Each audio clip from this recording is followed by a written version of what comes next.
Star Tamil Nadu ஜோதிட அறக்கட்டளையின் ST astro TV வாழ்வில் வளர்ச்சி. ST அஸ்ட்ரோ டிவியை கண்டு மகிழுங்கள். காலபுருஷ தத்துவத்திற்கு 5-11 இடத்திற்கு பொறுப்பெடுக்கிறது. இந்த வருடம் பிறக்கக்கூடிய குழந்தைகள் மிக அதிர்ஷ்டசாலிகள். காலபுருஷனுக்கு 5ஆம் பாவத்தில் சிம்மத்தில் எப்பொழுது கேது வருகிறதோ மிகப்பெரிய ஞான குழந்தைகள் பிறக்கக்கூடிய காலகட்டம். அதே போல ராகு 11ஆம் பாவத்தை தொடர்பு கொள்கிறது காலபுருஷனுக்கு. ஆக வாழ்க்கையில் இருக்கக்கூடிய அனைத்து விஷயங்களையும் குறுகிய காலத்திலே அவர்கள் பெறக்கூடிய ஒரு அமைப்பு இருக்கிறது. அதே போல காமராசி என்று சொல்லக்கூடிய காலபுருஷனுக்கு 3ஆம் பாவத்திலே குரு. காமம் அப்படின்னு எடுத்துட்டோம்னா வேற விதமான சிந்தனைகள் செய்ய வேண்டியதில்லை. காமம் என்பது ஆசை. அந்த ஆசையில பொருள் சார்ந்தவன் பயணிக்கிறார். காத்து ராசி. ஆக இப்ப வரக்கூடிய குழந்தைகள் எல்லாம் பார்த்துக்கோங்க, ஒரு 18 வயசு 20 வயசு ஆக போகிற போது குறுகிய காலத்தில் பணம் சம்பாதிப்பது, குறுகிய காலத்தில் வாழ்க்கையின் நோக்கத்தில் மேம்படுவதற்கு உண்டான அற்புதமான விஷயங்களினுடைய ஞானங்கள் அவங்களுக்கு இருக்கும். இந்த ஒரு வருஷத்துக்கு பயிற்சிக்கு பலன் சொல்லிட்டு போறதுல ஒரு பிரயோஜனம் இல்லைன்னா அடுத்த வருஷம் மறுபடியும் குரு மாறிடுவாரு. அது என்ன பிரயோஜனம் இருக்கு? ஆக இப்பொழுதைய ஜனனம் அடுத்த தலைமுறையினர் எவ்வாறு தீர்மானிக்கப்படுகிறார்கள் அப்படி என்பது இந்த கிரக பயிற்சிகள் முடிவு செய்யும்.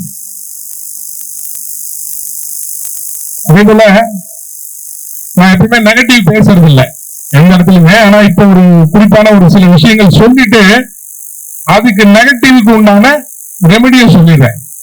நான் தெரிஞ்சதை ஷேர் பண்ணாம இருக்கிறோம் இல்லையா? இந்த யூடியூப் எல்லாம் பார்த்தா எனக்கே பயமா இருக்கு. 134 வருடங்களுக்கு ஒரு முறை வரும் குரு பயிற்சின்றாங்க. ஆனா நம்ம 12 வருஷத்துக்கு ஒரு டைம் தானே குரு பயிற்சி படிச்சிருக்கோம். 134 வருஷத்துக்கு ஒரு டைம் வருகிறாங்க. 524 வருடங்களுக்கு ஒரு முறை கும்பத்தை தொடும் ராகுன்றான். 18 வருஷத்துக்கு ஒரு முறை தொட்டுதாண்டா ஆகும். ஏண்டா இந்த இம்சையெல்லாம் அப்படின்னு பார்க்கிற பொழுது இந்த சிம்ம ராசிக்கு பலன் கேட்டேன் சார். உண்மையாலுமே எனக்கு ஜோசியெல்லாம் மறந்து போச்சு. 6 மாதங்களில் பணம் கொட்டென்று கொட்டும். நான் கீழே கழுவி ஊத்துறாங்க கமெண்ட்ஸ்ல. போட்டுக்கிறது கட்டத்துக்கு துண்டு தாண்டா இல்ல, எல்லாத்தையும் அவுத்துட்டானுங்க அப்படின்னு. கடந்த 6 ஆண்டுகளாக மிகப்பெரிய அளவில் பாதிக்கப்பட்ட ராசி எதுன்னா சிம்ம ராசி மட்டுமே. அவங்களுக்கு 8ஆம் பாவத்துல இருந்து குரு விலகுது. எப்பா விலகியாச்சுன்னு சொல்லும் போது 8ஆம் பாவத்துல ராகு கேது வந்து உட்காந்து, ராகு எப்படியாவது விலகிடுவாண்டா, குரு 11 வராண்டா தப்பிக்கலான்னு போது சனி மேல போயிடுது. இனி 2 ஆண்டுகளுக்கு தப்பிக்க முடியாதுல்ல. அப்போ அஷ்டமத்துல குரு 1 வருஷம் 1.5 வருஷம் ராகு கேது, இப்போ அஷ்டமத்துல சனி 2 வருஷம். என்ன கொடுமையான ஒரு நிலைப்பாடு பாருங்க. சரி, இவங்க என்ன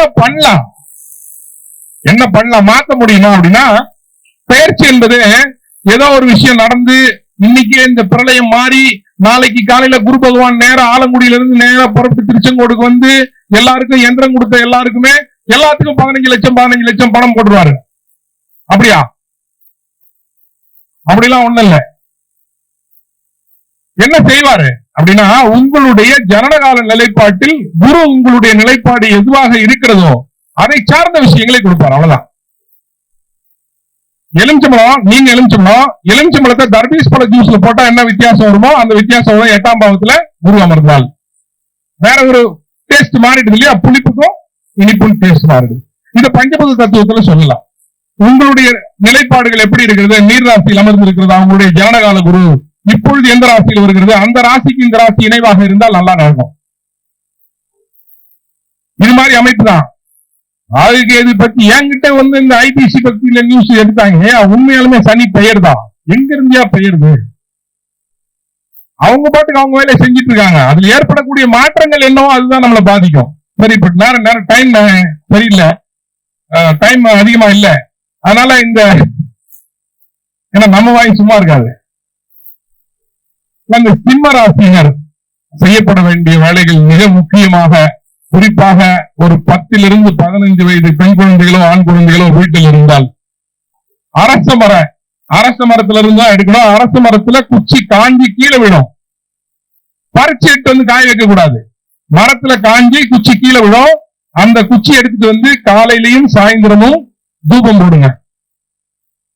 3 குச்சி அதை எடுத்து அந்த புகை உங்க வீட்டு ஃபுல்லா பரவணும். நெருப்பு தத்துவத்தினுடைய மிகப்பெரிய உச்சம் அரச மரம். என்ன நீங்க உள்ள போடுறீங்களோ அது அரச மரத்தினுடைய காற்றும் அரச மரத்தினுடைய அனைத்து வஸ்துக்களும் பெருக்கிக்கணும். அதனால்தான் அரச மரத்து விநாயகர். வேப்ப மரத்து விநாயகர் எங்க சொன்னாங்களா? சொல்ல மாட்டாங்க. அரச மரத்து விநாயகர். விநாயகருக்கு வேற ஒரு தத்துவம். விநாயகருடைய தத்துவம் முழுக்க முழுக்க வாசியினுடைய நிலைப்பாட்டு, சுவாசத்தினுடைய தன்மை. அதெல்லாம் பெருத்த வயிறு, நீண்ட தும்பிக்கல், அகண்ட காது, இதெல்லாம் விநாயகருடைய தத்துவம். இந்த விநாயகருடைய தத்துவம் எதை சுவாசிக்கிற பொழுது அப்படின்னா அரச மரத்தை சுவாசிக்கிற பொழுது உன்னுடைய அணுக்கள் மேம்படும். அதனாலதான் குழந்தை பிறப்பு. அதனால அரச மரத்தை கையில் எடுத்தோம்னா அது நெருப்பு தத்துவம் நம்மளுடைய உடம்பில் இருக்கக்கூடிய மற்ற விஷயங்களை அழிக்கும். இது சிம்மராசிக்காரர்கள் கண்டிப்பாக செய்யணும். ஏன்னா அதை விட கொடுமை இப்ப அவங்களுக்கு 7 ராகு, லக்னத்துல கேது, 8ல சனி. இன்னும் 2 வருஷம் அவங்க கழிச்சுதான் தப்பிட்டாங்க பாவம். ஆனா இதை செஞ்சாங்கன்னா ஓரளவு கொஞ்சம் இதுவாகும். அடுத்து இன்னொரே ஒரு டிப்ஸ் மட்டும்தான். டிப்ஸ் எல்லாம் நான் சொல்ல மாட்டேன், எனக்கு தெரிஞ்ச விஷயம் ஷேர் பண்றது. இந்த கணவன் மனைவி உறவு பிரச்சனை எல்லாருக்கும் அப்படின்னா நிறைய பொம்பளைங்க ஆமா ஆமான்னு தலையாடுவாங்க. அதுக்கு என்ன விஷயம்? ஈஸியான விஷயம். எப்பேற்பட்ட முரட்டு ஆம்பளையும் இருந்தாலும் சரி, ஈஸியான வைத்தியம். நீங்க முதல்ல உங்க குளிக்கிற சோப்பை சந்தன சோப்பா மாத்துங்க. சாண்டல்வுட் சோப் போட்டு குளிங்க. தலையில வைக்கக்கூடிய பூ முல்லைப்பூ வைங்க. வீட்டுல ஒரு சம்பங்கி பூ மாலை முடிஞ்சா வாங்குங்க. இல்லைன்னா பூ ஒரு 100 கிராம் வாங்கி கட்டி படத்துல போட்டுருங்க. இந்த 3 வீட்டுல இருந்ததுன்னா அங்க அந்த ஆண் அந்த பெண்ணிடம் மிக இணக்கமாக இருப்பார். இதுக்கும் சொன்னபடி கேட்கல, இதுக்கும் கட்டுப்படல அப்படின்னா கடைசியான வைர வைத்தியம் இருக்கு. இந்த பின்கை இருக்கு இல்லையா, இந்த பின்கையில அவருடைய கணவனுடைய பின்கையில பெண்ணினுடைய உள்ளங்கை படணும். முடிந்த அளவுக்கு எவ்வளவு டைம் நீங்க கட் பண்ணி பேசுறீங்களோ அவருக்கு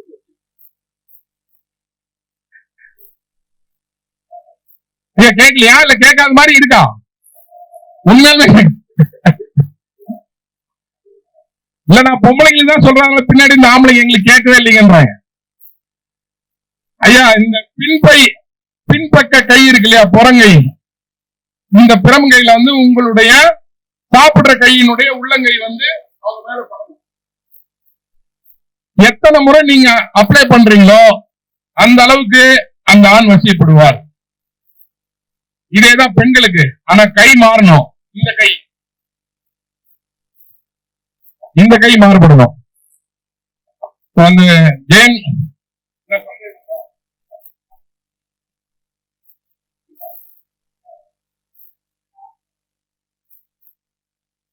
இப்படி வச்சா ஓப்பன்மா ஆகாயத்துக்கு போயிடும்.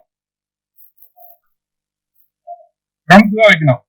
கை அவர் எதையாவது பிடிக்கும் போது அந்த ஆண் எதையாவது பிடிக்கும். இப்ப கேக்குதா? பின்னாடி கேக்குதா?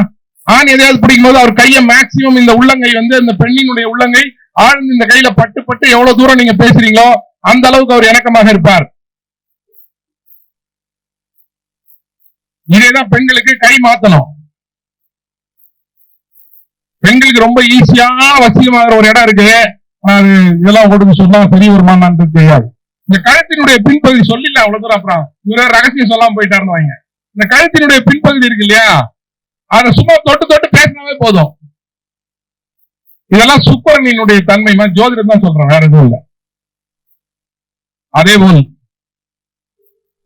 நிறைய பேர்களுக்கு